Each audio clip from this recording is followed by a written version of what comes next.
Olá, pessoal. Vamos agora à aula sobre elementos e átomos. Então, vamos lá. Então, a matéria, ela é constituída por átomos. E esses átomos, eles são representados na forma de modelos. O modelo atual é denominado modelo nuclear. Então, quais são as características desse modelo nuclear? Ele apresenta nêutrons, prótons e elétrons. E esses átomos, eles podem ser identificados como isótopos, que são átomos que têm o mesmo número de prótons. Esses átomos, eles compõem os elementos químicos que são organizados na tabela periódica por ordem de número atômico. Então, conhecimentos que você deve dominar: descrever a estrutura do átomo nuclear, encontrar o número de átomos em uma dada amostra de massa do elemento, encontrar o número de nêutrons, prótons e elétrons em um isótopo e descrever a organização da tabela periódica e as características dos elementos em diferentes regiões da tabela. Aqui a gente tem uma tabela periódica dos elementos químicos, muito interessante, porque nela a gente vê como os elementos são, na maioria dos exemplos que a gente vê aqui, né, como eles são utilizados hoje em dia. Então, vocês podem visualizar que a maioria dos elementos são metálicos, né? Alguns deles são gases a temperatura ambiente. Aqui a gente tem os gases nobres, né? Aqui a família do flúor, né? Flúor, cloro, bromo e iodo. Aqui a gente tem esses dois primeiros sendo gases, esse aqui é líquido a temperatura ambiente, esse aqui é um sólido. Então, além do bromo, que é líquido, a gente também tem o mercúrio, que é líquido a temperatura ambiente. Aqui a gente tem os metais de transição. Aqui a gente tem os metais alcalinos e metais alcalinos ferrosos. Eu vou mostrar isso de novo para você mais a seguir. E de onde é que vêm esses elementos? Bom, esses elementos, eles são forjados nas estrelas.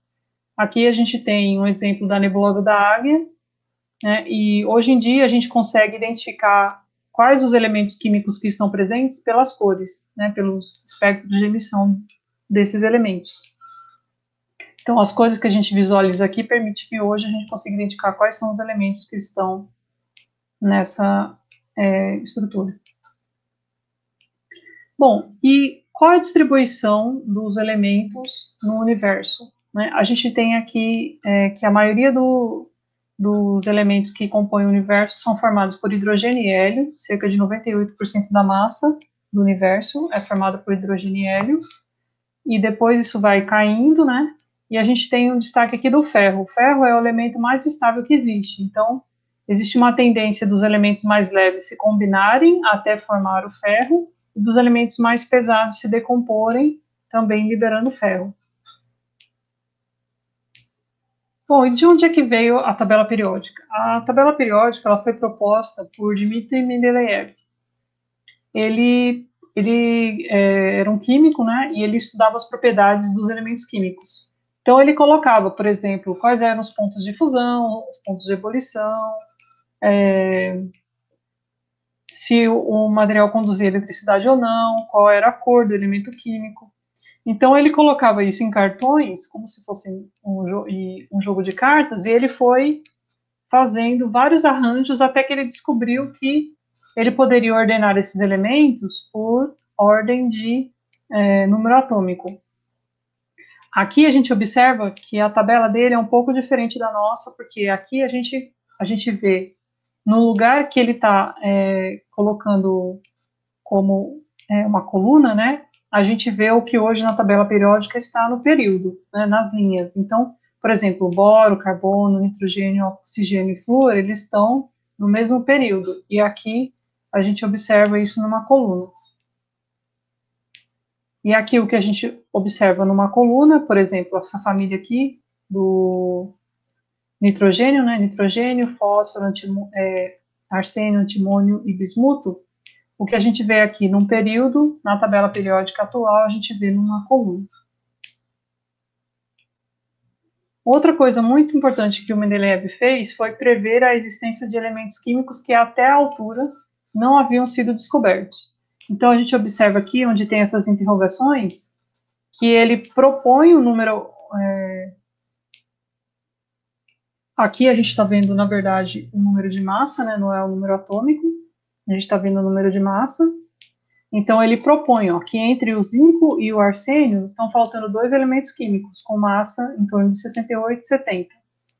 E aqui também, ó, antes do talho, está faltando um elemento químico. Né? Esses elementos, um desses elementos, ele chamou de eca-silício. Então, ele previu que a massa molar do eca-silício seria 72 gramas por mol, a densidade seria de 5,5 gramas por centímetro a menos 3. Ele previu também que o ponto de fusão seria alto, que esse elemento teria como coloração cinza escuro e que formaria compostos na proporção de 1, né, desse elemento para 2 oxigênios, e que esse composto, por exemplo, no caso de um óxido, seria um sólido branco, anfotérico, ou seja, que tem característica ácida e básica, e densidade de 4,7 gramas por centímetro a menos 3. Compostos de cloreto seriam formados na proporção de 1 para 4 e com temperatura de ebulição acima de 100 graus Celsius e densidade de 1,9 gramas centímetro a menos 3. E a gente observa aqui que esse elemento hoje conhecido como germânio tem os valores, né, das propriedades físicas muito e químicas, né, muito parecidas, tem os valores muito parecidos com os das propriedades que ele previu. Bom, a tabela ela é organizada em grupos, né? Aqui a gente tem os grupos e períodos, né? Na vertical a gente vê os grupos, na horizontal os períodos. Então aqui no grupo 1, a gente vê a gente conhece esse grupo como o grupo dos metais alcalinos, depois vem os metais alcalinos terrosos. Esses elementos metálicos, eles são bastante reativos, quando você coloca eles em contato com a água, você tem uma reação de forma hidrogênio, né? Gás hidrogênio. Então, por isso que eles estão aqui nessa família, né? Se você encontrar, por exemplo, os gases nobres, ó, todos eles são gases, eles estão nessa mesma família. Depois vem a família dos halogênios, né, e as outras famílias. Aqui a gente tem também os metais de transição, os lantanídeos e os actinídeos.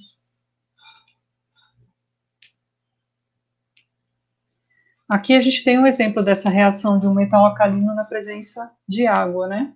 Ele libera hidrogênio e calor. E como o hidrogênio é combustível, ele explode, formando essa imagem que vocês estão vendo aqui. Aqui a gente tem também como exemplo os halogênios, né? A gente tem o cloro, né? O bromo e o iodo. O cloro é gasoso, o bromo é líquido e o iodo é um sólido a temperatura ambiente. Só que eles sublimam, né? O líquido e o sólido sublimam, por isso que vocês estão vendo eles aqui, né, nessa coloração. Aí eles têm diferentes colorações. O cloro tem essa coloração amarela esverdeada, o bromo esse vermelho alaranjado e o bromo e o iodo violeta. Aqui a gente tem também um elemento metálico, no caso o ouro, né, que forma folhas muito finas, é uma das características desse elemento químico. A gente tem outros elementos aqui da esquerda para a direita no sentido horário. A gente tem o bromo líquido, o mercúrio líquido, e agora iodo, cádmio, fósforo vermelho e cobre sólidos. Na tabela periódica, vocês também podem ver a representação do que são elementos metálicos, né? Geralmente metais são elementos que têm brilho e conduzem eletricidade. A gente tem aqui em laranja, isso em azul, né? Em laranja a gente tem os não metais, né? Que são opacos e não conduzem eletricidade, e os metalóides, que têm propriedades químicas intermediárias entre os metais e os não metais. Ou em química, as palavras elas têm um significado específico. Então, substância, né, ela é usada em química para descrever substâncias simples, né, ou substâncias compostas, que a gente também chama de compostos. Então, por exemplo, a carne tem uma mistura de muitas substâncias diferentes. E no sentido técnico usado em química, ela não é uma substância, ela é uma mistura de substâncias. O ar é matéria, mas sendo uma mistura de vários gases, não é uma substância simples, é uma mistura. Bom, vamos entrar agora, pessoal, na parte dos modelos atômicos. São uma oportunidade de ver como é que o conhecimento é construído na área, nas ciências, né, em específico na área de química. Então, o Dalton, ele trabalhava com gravimetria de gases, ele fazia reações, né, e estudava a massa dos reagentes e produtos nas reações. E ele conseguiu propor uma teoria que descreve o seguinte: ela diz que cada elemento químico é composto de átomos, todos os átomos de um elemento químico são idênticos, nas reações químicas os átomos não são alterados, né, não são destruídos, você não tem, a matéria não some, ela se transforma, né?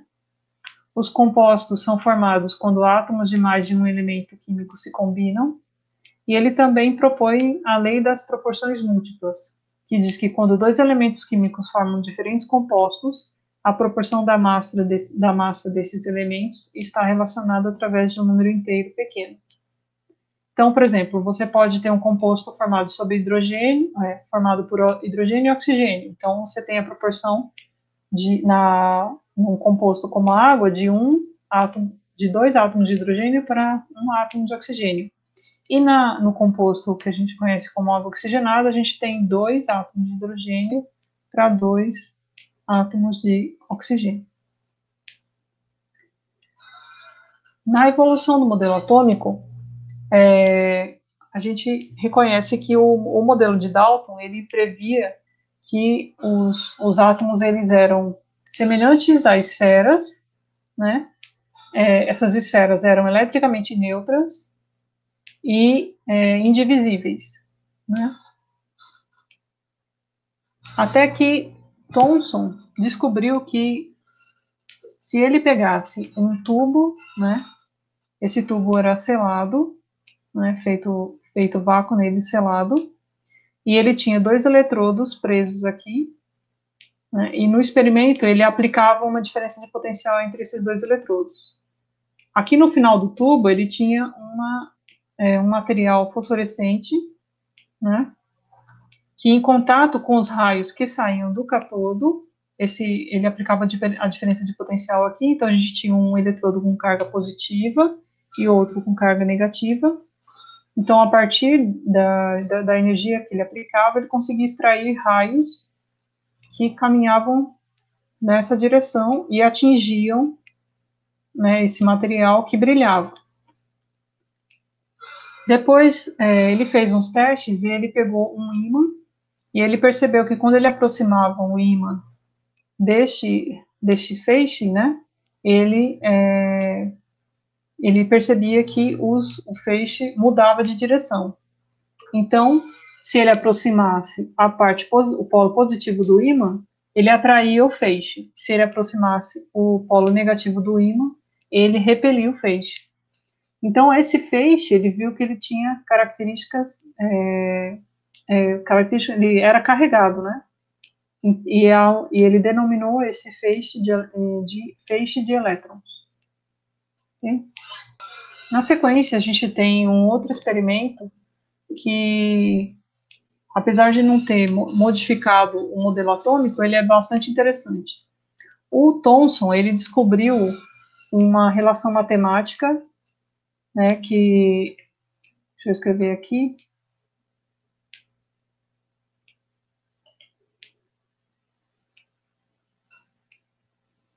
né, onde R é igual a carga do elétron dividido pela massa do elétron. Então, ele obteve essa relação, esse R. Aí, no experimento seguinte, no experimento do Millikan, o Millikan conseguiu calcular a carga do elétron. E por conta disso, né, então fazendo a relação de novo aqui, R é igual a carga do elétron dividido pela massa do elétron.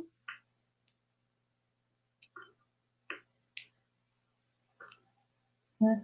Então, ele conseguiu calcular a carga do elétron com a relação do Thomson, foi possível prever a massa do elétron. Então, por isso que esse experimento é importante. Então, deixa eu explicar um pouco como é que funciona esse experimento. Ele pegou vapor de óleo, né? Ele pegou, na verdade, um vaporizador, colocou óleo aqui dentro e gerou gotículas de óleo. Quando ele gera o vapor do óleo, essas gotículas atritam umas com as outras e elas ficam carregadas. Então, a gotícula ela vai ter uma série de cargas na sua superfície. E quanto maior a gotícula, maior o número de cargas que ela vai comportar.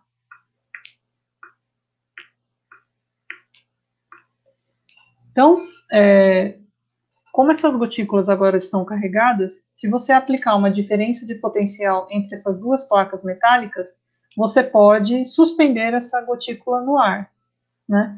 E aí, ele vinha aqui com essa ocular, né? Com uma ocular retirada de um microscópio, ele conseguia medir o diâmetro da gota, né? E aí, ele podia relacionar o tamanho da gota por esse diâmetro com o número de cargas que cada gota tinha. Fazendo a diferença entre gotículas maiores e menores, né, ele podia calcular a carga, por exemplo, de de 2 elétrons, de 3 elétrons, até que uma hora ele conseguiu calcular a carga de 1 elétron. Né, e aí depois substitui nessa relação para a gente calcular a massa do elétron. Então essa foi a importância do experimento do Millikan. Na sequência, a gente vê o experimento do Rutherford. Então, o que o Rutherford fez? Ele e os estudantes dele pegaram um material radioativo que emitia partículas alfa. Essas partículas alfa nada mais são do que núcleos de hélio. Né? Você pega o elemento hélio, tira elétrons dele, pode tirar 1 ou 2, e aí você vai ter carga 1 ou carga 2, mais, né? Aí ele pegou também um filme fotográfico e como se fosse um papel, não é papel, é uma folha, né, muito fina, metálica, podia ser de prata ou de prata não, de platina ou de ouro, e aí ele lançava essas partículas alfa contra essa folha. Aí o que acontecia? Né? Uma em cada 20 mil partículas lançadas voltavam para a origem. Né? Então, o Geiger e o Madsen, eles eram responsáveis por contar quantas partículas passavam, né, e quantas partículas voltavam, e se elas sofriam deflexão total ou deflexão parcial. Né? E aí, o que ele pensou? Ele pensou, bom, se essas partículas podem voltar, é porque elas estão atingindo, né, uma parte do átomo que tem uma densidade extremamente alta. Né? Então, ele propôs que essa região do átomo, onde essas partículas batiam e voltavam, né, ele propôs que essa região fosse chamada de núcleo. E a carga como essas partículas alfas tinham carga positiva, né, ele também propôs que essas partículas, o núcleo, né, seria formado por partículas positivas. Né? Então, os prótons, que a gente hoje conhece como prótons, estariam localizados numa região ínfima do átomo, bem pequena, com densidade extremamente alta e com carga positiva. E os elétrons estariam ao redor, né, dessa região.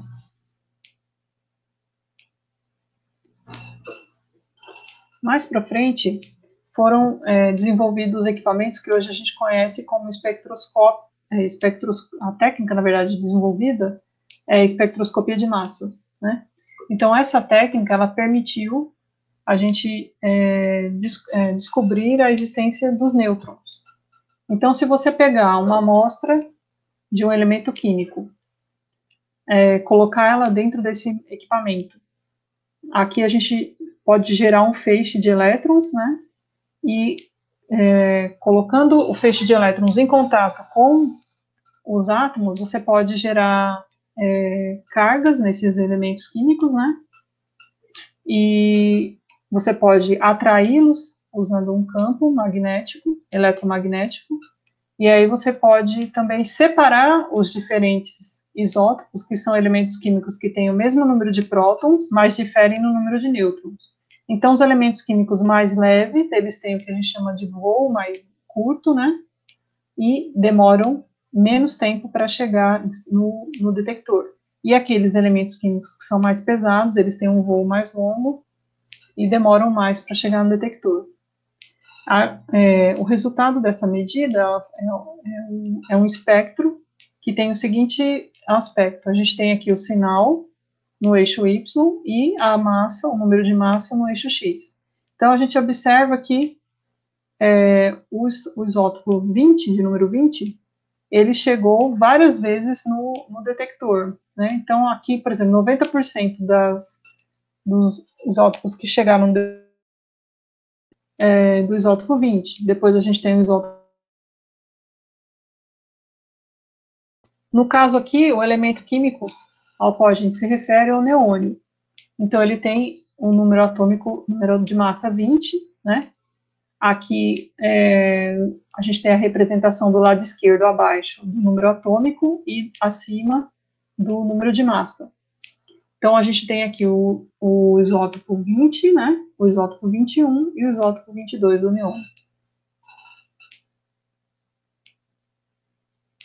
Usando o número de massa, é possível a gente calcular o número de nêutrons existente em cada um dos isótopos. Então, aqui a gente tem 20 como número de massa. O número de massa é igual ao número atômico mais o número de nêutrons. Então, se eu subtrair o número atômico, né, o número de prótons, eu vou ter o número de nêutrons. Então, aqui eu tenho 10 nêutrons, 11 nêutrons e 12 nêutrons. A seguir adiante, a gente vai ver como é que faz esse cálculo direitinho. Bom, hoje em dia, a gente sabe que o átomo, ele é formado por um núcleo, onde a gente tem prótons e nêutrons, e por uma eletrosfera, onde a gente pode encontrar os elétrons. A gente sabe também que esses prótons e nêutrons, eles são subdivididos em partículas ainda menores, que a gente hoje conhece como quarks. Aqui a gente vê, por exemplo, que um nêutron ele é formado por 3 quarks, 2 quarks do tipo down e 1 quark do tipo up. E um próton é formado por 2 quarks do tipo up e 1 quark do tipo down. E como é que é a relação de tamanhos entre essas diferentes partículas? Com um tamanho de 10 a menos 10 metros. Ou seja, ele é 10 mil vezes menor do que o átomo. Um próton e um nêutron têm dimensões de 10 a menos 15 metros. Um elétron ele tem dimensões de 10 a menos 18 metros e um quark de 10 a menos 19 metros. Bom, depois do que a gente viu sobre os modelos atômicos, né, a gente pode refazer algumas perguntas aqui, fazer algumas perguntas. Então, todos os átomos de um elemento químico são iguais? Será que eles são iguais, depois do que a gente acabou de ver? Né? Quais as semelhanças entre os átomos de um mesmo elemento? Em que estes átomos diferem? Então, a gente vê que os átomos de um elemento químico, por exemplo, como o neônio, eles têm diferenças. Então, eles não são todos iguais, porque o número de nêutrons deles é diferente. Né? Quais são as semelhanças entre os átomos de um mesmo elemento? A gente vai ver que o número de prótons e elétrons, né, que está relacionado com o número atômico, eles são os mesmos, mas o número de nêutrons e o número de massa é diferente.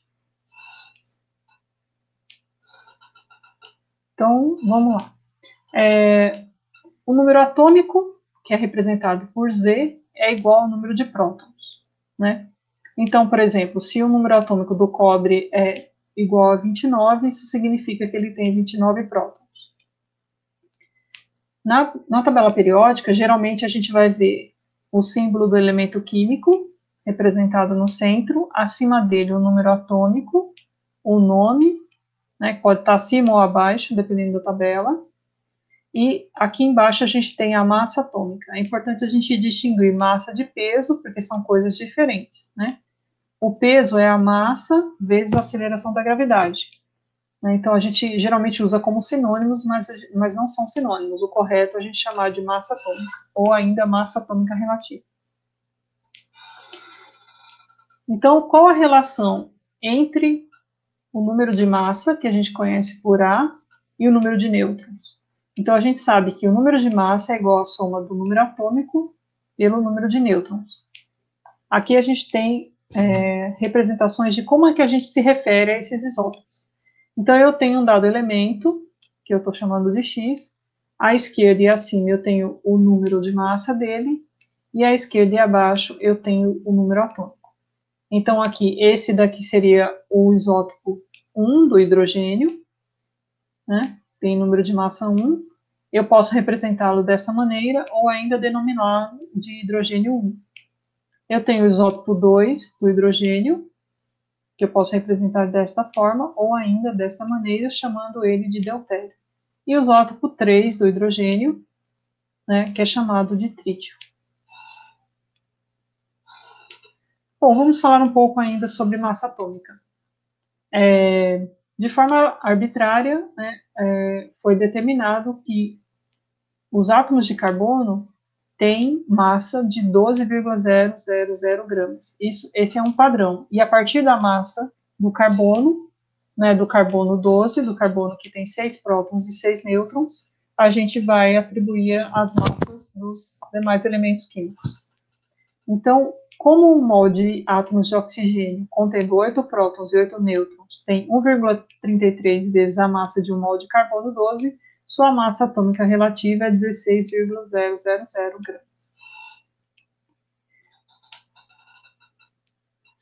Bom, ainda falando sobre a massa de um átomo de oxigênio é 1,33 vezes maior, 2,5 vezes a massa de um átomo de oxigênio. Como é que a gente pode calcular a massa de um átomo, né? Para calcular a massa de um átomo, a gente pode somar o número de partículas que esse átomo tem. A gente aqui tem, por exemplo, a massa de um elétron em gramas, né, 9,109 10 a menos 28 gramas, a massa de um próton, que é maior, 10 a menos 24, e a massa de um nêutron, que é maior, 10 mil vezes maior. E a gente também, para saber qual é a massa atômica de um elemento químico, a gente pode usar a massa dos isótopos, né, e multiplicar pela abundância. Então, a gente sabe que a maior parte dos hidrogênios contido numa amostra do elemento hidrogênio, né, é de deutério, é do hidrogênio 1. 99,985% dos átomos, né, são de hidrogênio 1. 0,015% são do isótopo 2, né, e aqui uma quantidade que não nesse nível de precisão não foi detectada, né, do trítio. Então é só a gente multiplicar a massa isotópica pela abundância, né, fazer uma média ponderada e somar, e depois a gente vai ter a massa atômica de cada um dos elementos químicos. Vamos começar a fazer um cálculo aqui bem simples. Ó. Quantos átomos existem em uma amostra de carbono de massa 10 gramas? E a massa, sabendo, né, que a massa de um átomo de carbono é 1,99, 10 a menos 26 quilogramas. Então, esse é o primeiro exemplo. E depois, o segundo exemplo é quantos prótons, nêutrons e elétrons existem em um átomo de nitrogênio 15 e em um átomo de ferro 56. Então, vamos para a luzinha aqui para a gente fazer os cálculos. Então, vamos lá. Então, vamos fazer aqui primeiro o B1. Opa, B1. Bom, então, quais são os dados do problema? E o que ele está perguntando? Ele quer saber quantos átomos existem em uma amostra de carbono. Então, ele quer saber quantos átomos existem. E como dados, ele deu a massa de uma amostra de carbono, que eu vou chamar de massa total.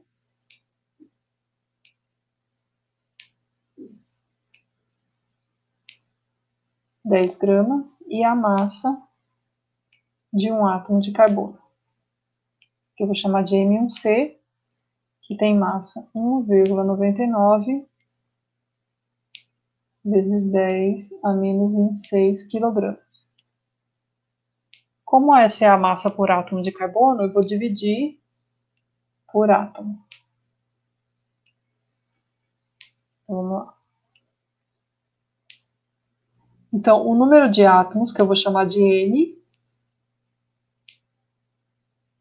vai ser igual a massa total dividida pela massa de um átomo de carbono. Então, vai ser 10 gramas dividido por 1,99, 10 a menos 26 quilograma por átomo. Então, deixa eu só fazer o cálculo aqui. Então, deu 5.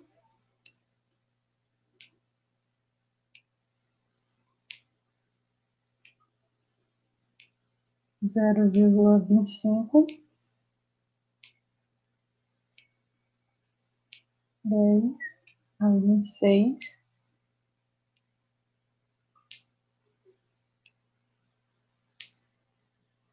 (10 a 26). Aí aqui as unidades são grama dividido por quilograma dividido por átomo. Então, vamos fazer uma conversão aqui. A gente sabe que 10 a terceira gramas dividido por 1 quilograma permite que a gente cancele isso daqui em gramas, aí vai sobrar só gramas. Vai ficar átomo, átomo menos um átomo.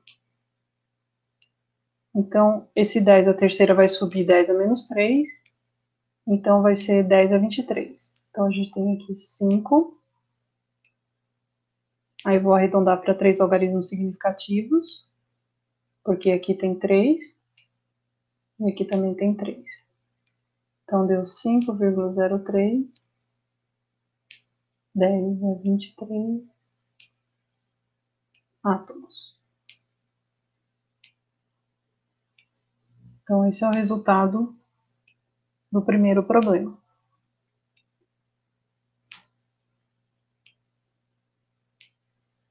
Então, vamos calcular agora aqui o segundo problema. Então, a gente está agora no teste B2A. Então, vamos lá, B2A. Então, ele quer saber qual é o número de prótons, nêutrons e elétrons existentes no isótopo 15 do nitrogênio e no isótopo 56 do ferro. Então, vamos lá. O que ele deu para a gente no ar? Então, vamos lá. A gente tem aqui nitrogênio,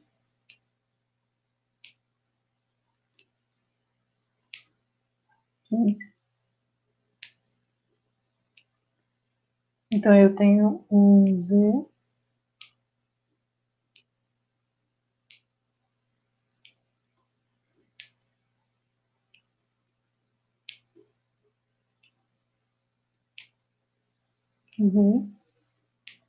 P, E, eu vou colocar também A e E. Então, o número atômico do nitrogênio, se você procurar lá na tabela periódica, você vai ver que é 7. Então, isso significa que ele tem 7 prótons e 7 elétrons. O número de massa é 15. Qual será o número de nêutrons? Então, a gente sabe que A é igual a Z mais N. Portanto, o N é igual a A menos Z. Então, A menos Z aqui vai ser 15 menos 7, que vai dar 8. Então, N é igual a 8. Então, a resposta aqui é que o nitrogênio 15 tem 7 prótons, 7 elétrons e 8 nêutrons. Ok? Subir um pouquinho. Vamos calcular o B agora. Então, no B, a gente tem o ferro 56. De novo, Z, E,